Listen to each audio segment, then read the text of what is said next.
Originating from Chico State University, welcome to The Real Issue.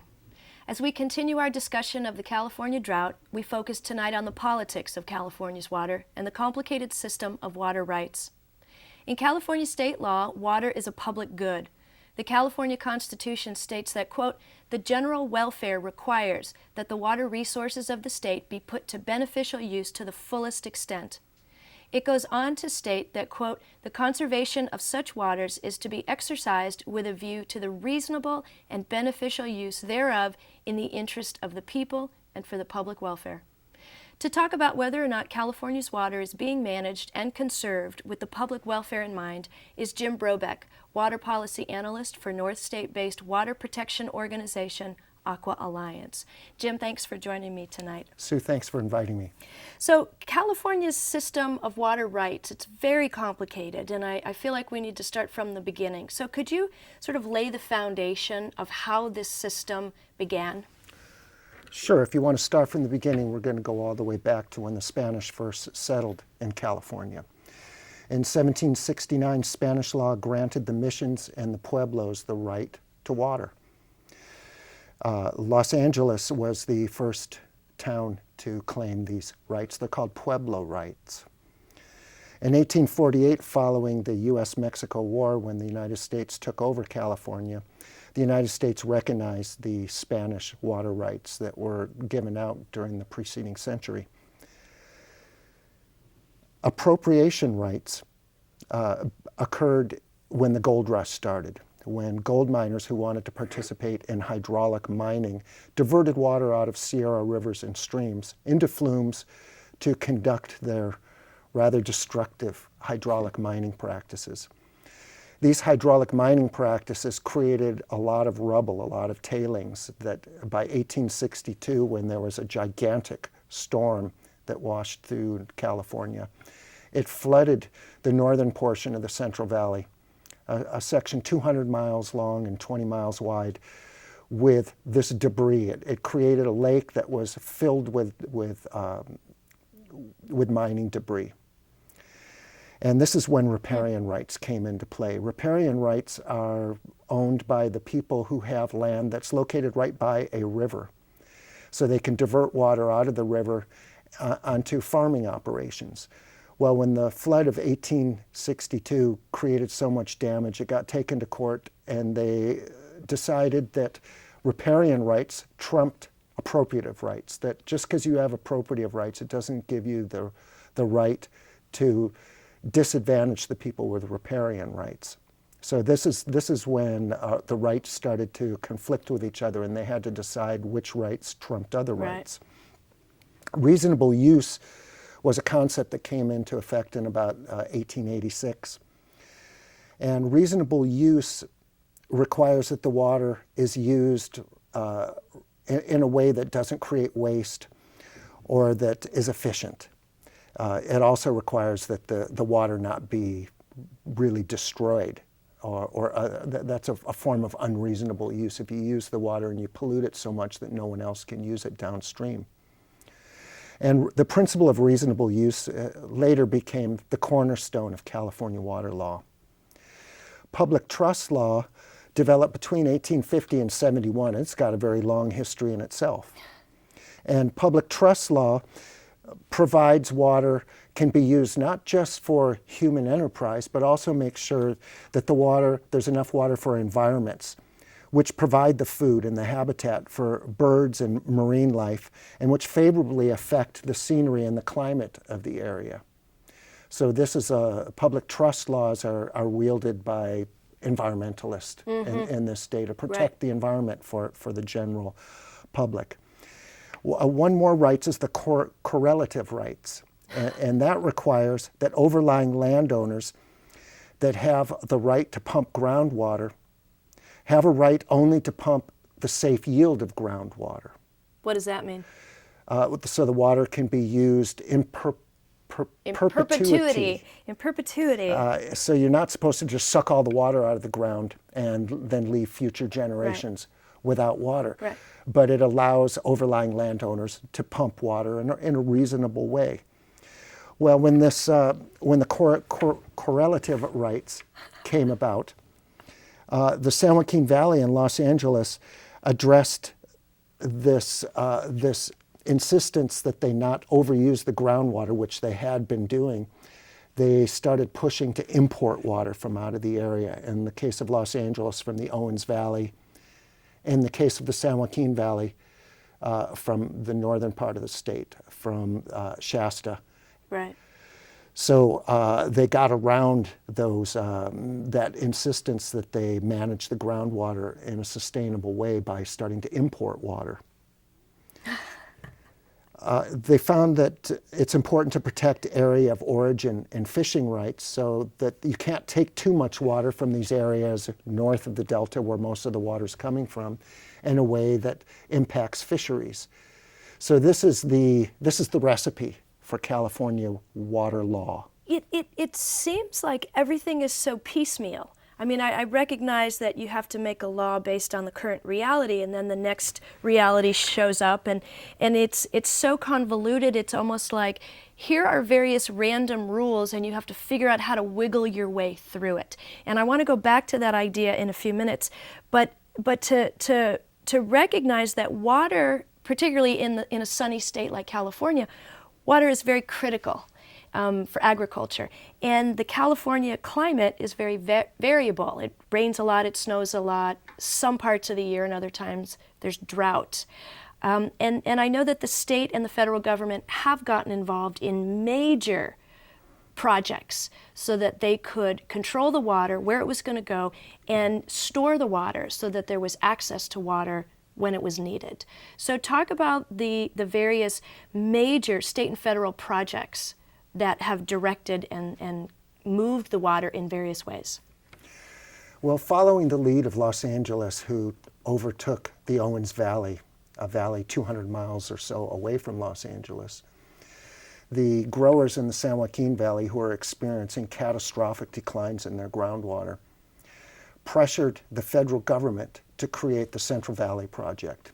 So in 1933, this Central Valley Project was conceived. It takes water primarily from the Sacramento River by a dam up above Redding to create the Shasta Reservoir, as well as a dam on the Trinity River to divert water that would normally go into the Klamath River into the Sacramento Valley. So the water in the Central Valley Project is pumped after it flows down the Sacramento River. It's pumped through the Sacramento-San Joaquin Delta. It pumped out of the south portion of the delta into the Delta-Mendota Canal. And from there it goes to a large reservoir kind of in the middle of the San Joaquin Valley, but up against the foothills. So they store water there for later use. The State Water Project was started by Pat Brown. This is the state project. The first one is a federal project. The State Water Project, started by Pat Brown in 1960, it originally included all the North Coast rivers, the rivers that flow directly into the Pacific Ocean from the Coast Range. Right. And in fact, the State Water Project still includes the volumes of those waters in what they think they can transfer and ship south, which creates something that I think we should talk about later called paper water. So the State Water Project starts in Oroville, on the Feather River. There's a dam there that plugs up the Feather River. It flows down the Feather River, which joins with the Sacramento River, into the Delta again, to Delta pumps that pump it into the California Water Aqueduct, which runs more or less parallel to the Delta-Mendota, the federal canal. So these canals run parallel to each other, and at some point further south actually have a tie that connects them so that they can move water between the federal project and the state project.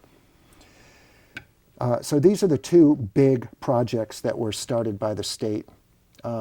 You've got smaller projects. Irrigation districts were allowed by the state starting in the late 1800s, and by 1920, some of the big the water irrigation districts in the Sacramento Valley were formed. And explain quickly what an irrigation district is.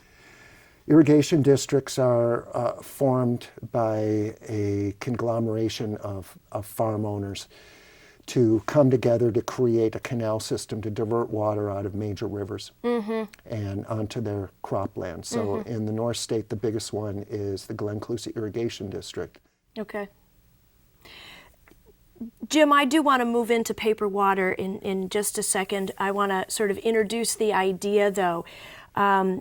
We have this very convoluted situation with water rights. We have the state and the feds come in and create these major projects to move water in certain areas for, quote, the public good, for public welfare.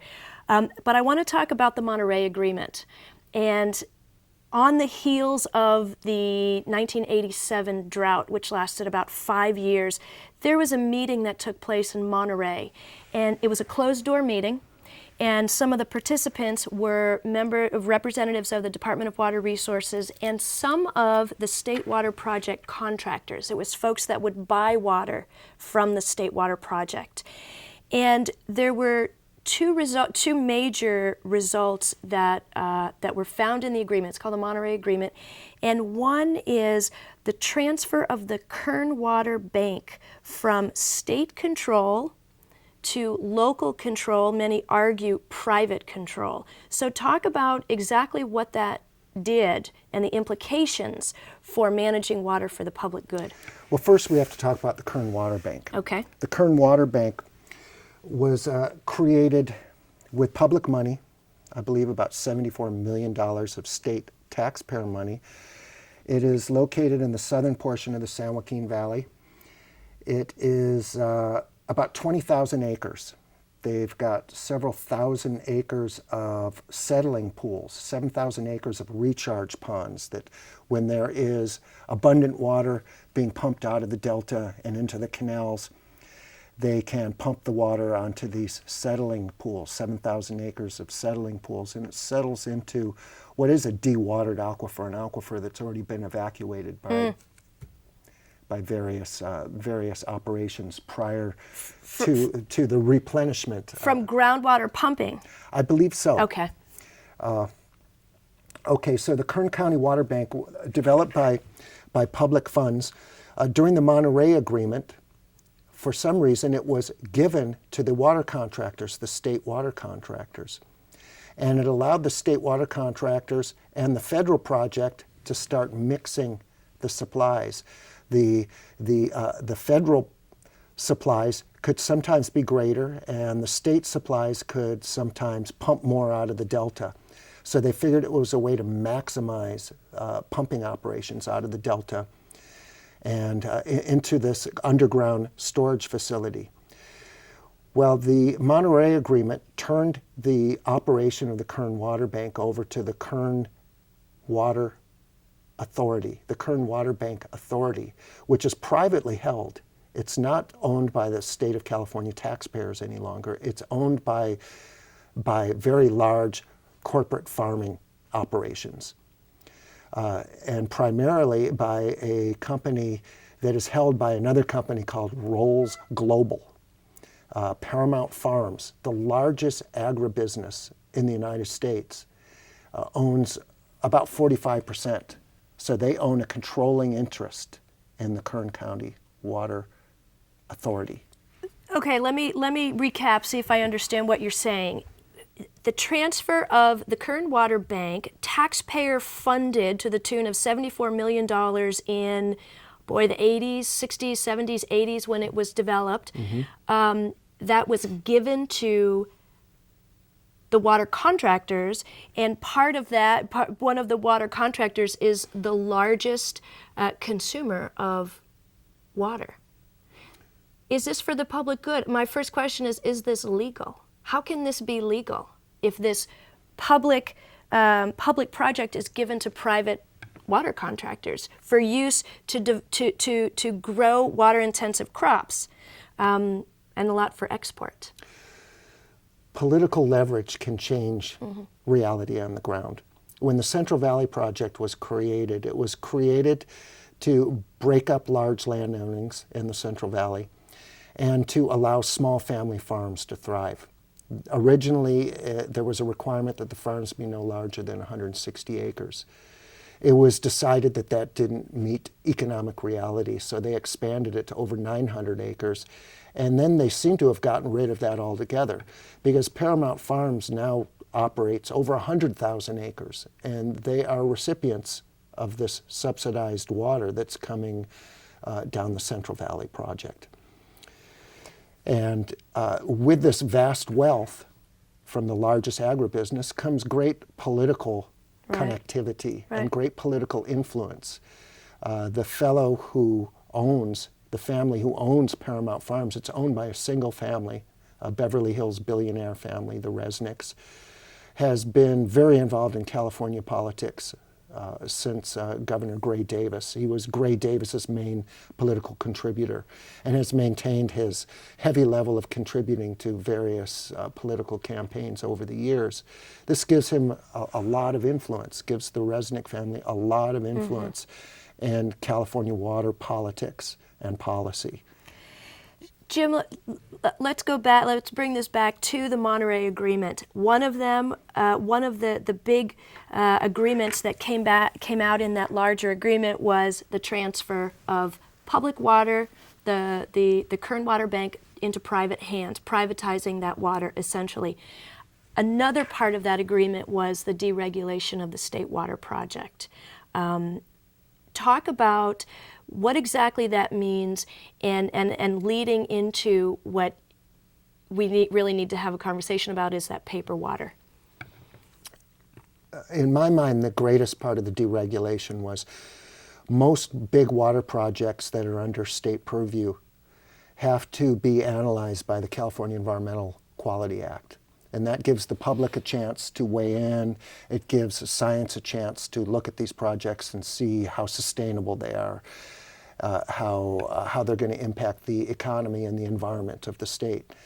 Well, when the Kern Water Bank went into private hands, it was no longer under the purview of CEQA, the California Environmental Quality Act. That is the biggest way that California water was deregulated. If they can get the water into that, then it no longer falls under CEQA purview. Right. It allows them to store water and to hoard water during times of abundance, and then sell the water at a greatly inflated rate later on. And in the case of the Kern Water Agency and Roll Global and this network of businesses that's owned by the Resnick family, they also own Newhall Land and Farming Company, the largest developer in California, who wants to create a planned community of 20,000 residents, 20,000 homes on the outskirts of Los Angeles. Well, in California, you need to have proven water in order to develop, make new land developments, new housing developments. And part of the deregulation allowed these water contractors to sell their so-called entitlements to water. Now keep in mind, these contractors are junior water rights holders. They get water when there's surplus water in Northern California. And when there isn't surplus water, their so-called entitlements don't pan out. The amount of water that they expect is not necessarily delivered because they only get surplus water. Right.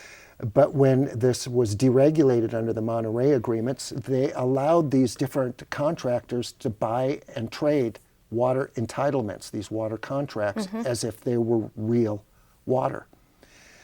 According to a study by the California Water Impact Network, the amount of water that's been allocated, surface water that's been allocated to these different contractors, is 500% of what actually exists during an average year.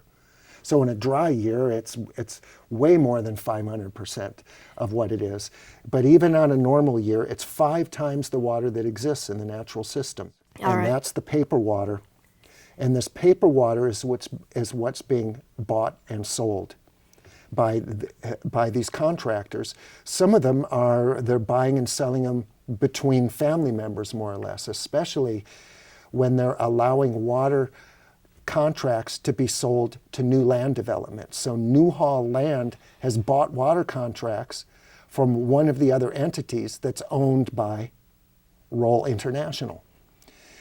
And so they're moving ahead with developing new projects on the outskirts of Los Angeles without real water, only with paper water. So the Monterey Agreement moves water from public hands. The Kern Water Bank moves it from public hands to private hands. It also deregulates the water accounting system, basically. If you hold paper water, then you could go and develop a new community in the middle of nowhere, because even though you don't have real water, you have paper water, and that could get you past the planning departments that will approve or not approve your proposed development. And what you're saying is this is all done by a few people that live down, well, don't actually live in Kern County, but live in Beverly Hills, actually. Live in Beverly Hills. This doesn't sound so much like the water is being managed and conserved for the public welfare. Am I getting this? Am I understanding this properly? That seems to be the case, yes. And Sue, I want you to think about the news stories that you've seen in the past year as California endures less than expected, less than desired rainfall. Mm-hmm. The plight of the farm workers in the San Joaquin Valley has been big in the news. The plight of the industrious farmers who are not being given the water that they need to keep their trees alive, trees that have been planted on with an unreliable source of water. And this does inspire great sympathy from the public when they see farm workers out of work and standing in food lines, and when they see hardworking, dirt-encrusted farmers looking at some of their mature trees dying. Well, think how much greater the public sympathy would be when cities run out of water, when new developments who were built on paper water hit a brick wall with water supply. Right. But when unrealistic supply dreams are floated in order to develop 20,000 new units, this is the kind of thing that's happening in California right now, and that may happen in portions of the Central Valley as farms are converted into municipal landscapes. I do want to bring it back to the North State. And here we are, Jim, sitting on top of the Tuscan Aquifer, and it's a relatively healthy aquifer. It's still intact. It's the one that these water contractors are eyeing. Talk about some of the concerns that you have, that Aqua Alliance has, in terms of this current system of privatized water. How could the water in the Tuscan Aquifer eventually wind up in private hands down in the southern part of the state? As public sympathy grows for people who live in the drought-stricken southern portions, the public is willing to make sacrifices to the environment. They're willing to sacrifice the Delta smelt. The Delta smelt crashed this year. They could find only 5 of them in the Delta when they did the survey. This is a fish that used to dominate the Delta. It was the foundation of the food chain. So as Californians are willing to sacrifice more and more out of sympathy for farmers and for homeowners who need water, the impacts move north out of the Delta into the areas that supply the last of the flow to the Delta. Keep in mind the San Joaquin River that used to supply quite a bit of flow through the Delta no longer does. It only has return flow from some farms on the west side, so it's contaminated water that's coming from the San Joaquin that needs to be diluted by the Sacramento River. Well, this year the Sacramento River reservoir, the Shasta Reservoir, is already very low. Last year it got so low that they didn't have enough cold water to provide for the legally mandated water temperatures so that the salmon could spawn in the river. Well, we lost 95% of the salmon last year because they didn't have enough water behind the Shasta Reservoir to keep the water cold. So we sacrificed an entire run of salmon to these water demands down south. As the reservoirs become depleted wastelands. If you see pictures of Oroville and Shasta Reservoir and the naked, eroding banks, it hardly looks, people shouldn't be calling these lakes. They're not lakes. They're drained reservoirs. They start looking for other sources of water that can feed the system. And so what they want to do is transfer the remaining water that's in the river south of the delta and have all the farms up here start using groundwater. So the irrigation districts that have historically been growing rice with river diversions, which has a benefit to the North State by creating artificial wetlands, it recharges the shallow aquifer when they spread the water.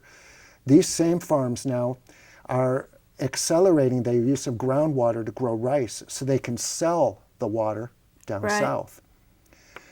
Well, soon the California Water Commission is going to decide how to divvy up Proposition 1 money.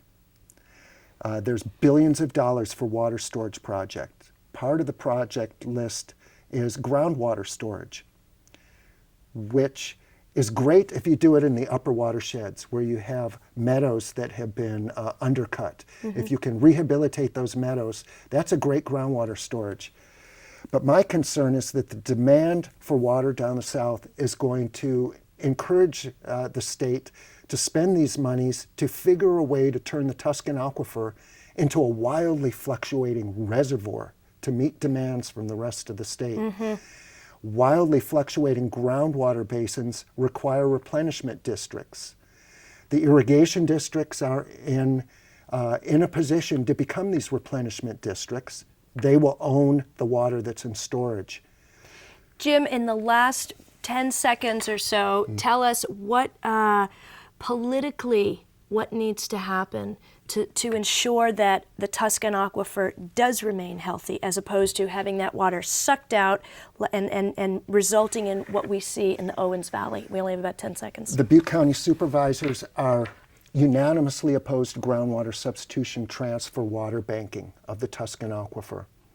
So that's a start. We've got a strong political start. That, along with the political activists, the environmental activists, and the agriculture activists of Butte County, I believe is going to spread throughout the entire Sacramento Valley to defend the aquifer. And we're going to have to leave it there. And thanks for joining us tonight. Tune in next time as we talk about the impact of the drought on farmers in the North State.